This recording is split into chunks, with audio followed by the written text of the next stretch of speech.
Assalamu alaikum wa rahmatullahi wa barakatuhu. Barkan ku da zuwa sabuwar channel ɗinmu mai albarka mai suna Zailani MITV. Ku dai ku danna mana subscribe da alama ƙararrawar sanarwa ta da zarar mun ɗora sabon darasin za ku gani kai tsaye ba tare da an ba ku labari ba. Bari mu je kan topic ɗinmu na yau.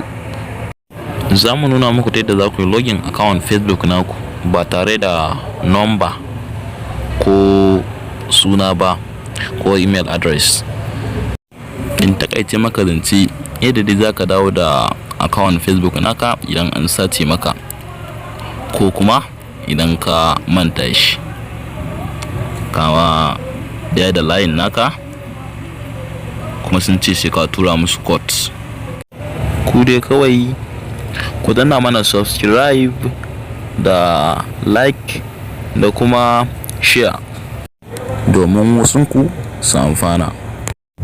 Za ka shiga ɗayan account ɗinka sai ka yi searching ɗin wancan wanda aka yi hacking ɗin. Idan ka yi searching ɗin sai ka shiga kamar haka. Za ka ga shi nan ni na shiga cikin account ɗina ga suna na Fara Ibrahim. Za ka ga arrow nan na shiga cikin account ɗina na yi copy link a ciki. Tun zan yi login out a cikin account ɗina sannan sai in goge shi.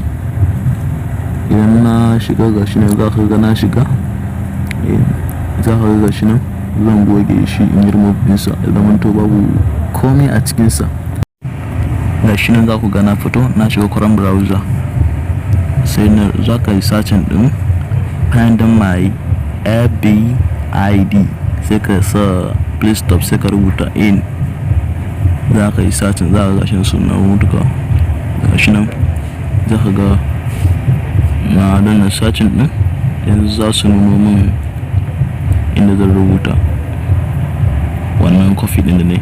Gashi nan zai kai fosta wannan link din da kuka fo a cikin wancan account din. Gashi nan sai ka danna wannan inda arrow din ne nuna maka yanzu sai ka tafi ka jira 1 minute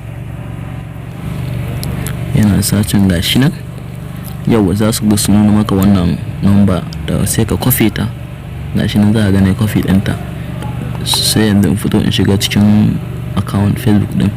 Gashi nan sai in fasta wannan number da ka kofo, then sai ka saka password ɗinka, tsohon password ɗinka wanda ka sai da shi. Gashi nan za ka yi login in. Ka gani gashi nan yanzu na dawo da account ɗina wanda na goge ba tare da na saka number ta ba kuma na samu nasarar haka. Kai ma ka jarraba yin haka. Mun gode.